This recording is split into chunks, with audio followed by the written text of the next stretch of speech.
Hi Fire Signs, Aries, Leo, and Sagittarius. So ito ang inyong daily gabay ngayong February 5, 2024. This is a general reading, so just take what resonates. Watch your Sun, Moon, Rising, Venus for other messages. And thank you sa lahat ng mga sumusuporta dito sa ating channel. Just a reminder, gamitin nyo lamang ang reading na to bilang gabay. And of course, like, share, subscribe to this channel. Pa-follow, like na rin ang ating Facebook at TikTok.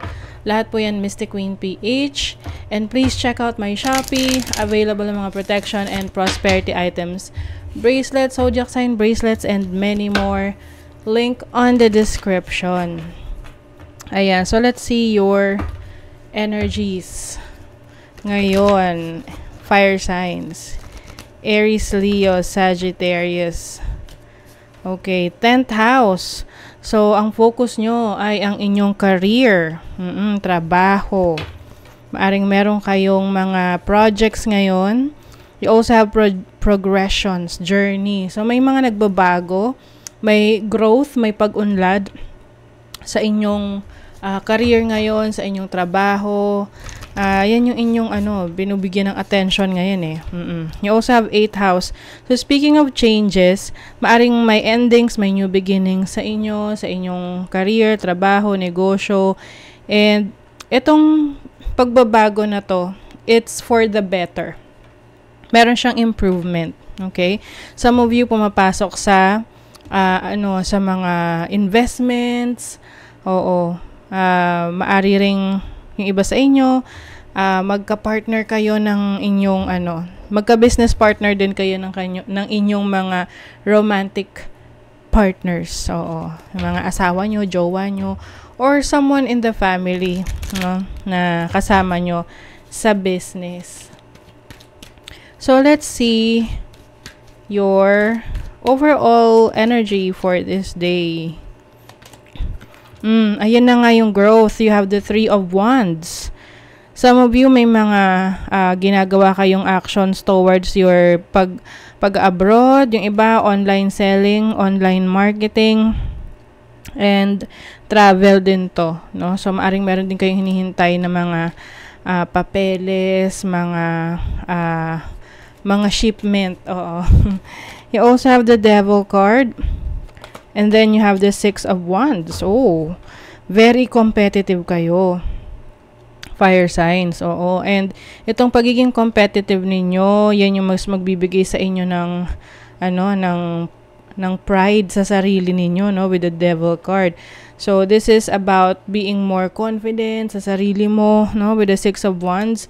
Maraming interested sa'yo, maraming gusto kang mas makilala pa, or you are attracting people, no, around you. So, just be careful lang sa mga intentions ng mga taong ma-attract mo kasi hindi lahat yan maganda yung intentions. Okay?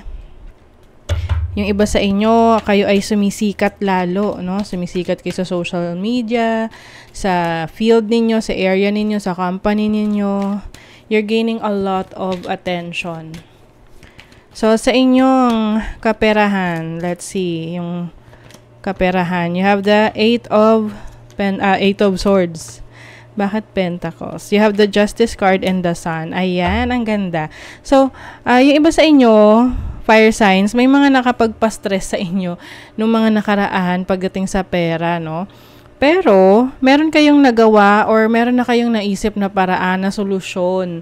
And ngayong araw na to, may mga magagandang balita na darating sa inyo na mapakapagpapasaya sa inyo. It's like, it's going to brighten your day, actually. So, may good news dito. And also, kung meron kayong mga documents na inaasikaso, permits, papeles, loans, na matagal nang napepending, no?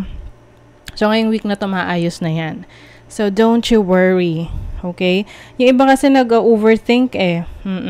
And, yung minsan kasi pag sa kaka-overthink natin, ang dami ng scenario na naiisip natin na baka ito yung mangyari, pero ang layo naman talaga sa totoong mangyayari. So, iwasan nyo na lang yung pag-overthink. Kasi ito, may katotohanan na marireveal din sa inyo ngayong week na to about money. And if you have court cases na may kinalaman sa pera, no, or may mga arguments, may competition towards money. This is going to be in your favor, no? Papabor sa'yo ang resulta dyan. Okay? Papabor sa'yo. So, let's see other messages sa yung money, career, finances. You have charm. Ayan, no? You mesmerize people with your charm and elegance. O, yun na nga. Maraming nagkaka-interest sa'yo, nag-a-admire sa'yo sa galing mo, sa trabaho. Or minsan yung iba naman sa inyo is ang work nyo nasa entertainment. Marami nakakakita sa inyo. Meron din kayong experimentation. Ito na, yung pagsusolve ng problem mo. So, like what I mentioned kanina, kung anong naging issue nyo, problema nyo sa pera, masusolusyonan nyo na yan.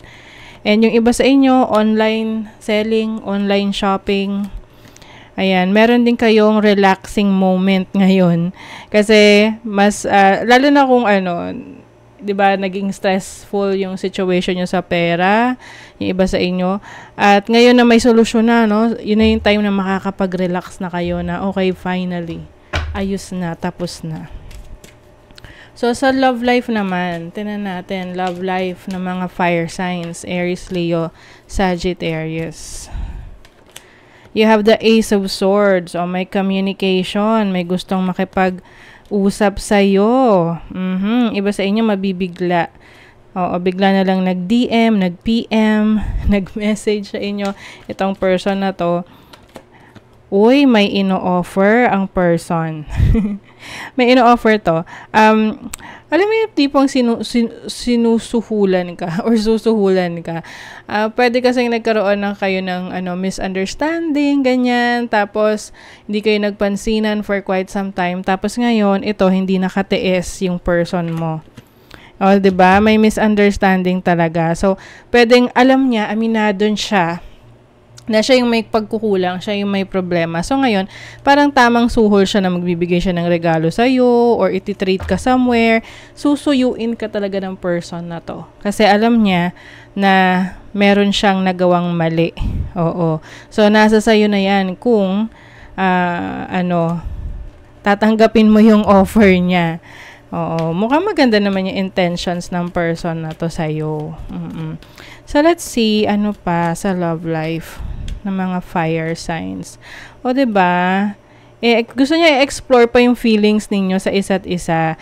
O, maaring yung iba sa inyo nagkaroon ng separation talaga, nagkahiwalayan. O, maaring ang isa issue ninyo may kinalaman rin sa pera. Ayan. So, ngayon, meron ng solusyon. Baka ito yung tutulong sa'yo ma-solve yung problema mo sa pera. So, iba sa inyo, tatanggapin nyo na tong person na to kasi tutulong rin siya sa inyo. And may love pa rin naman dito. Okay? So, ayun yung reading for you, fire signs. Thank you so much and goodbye.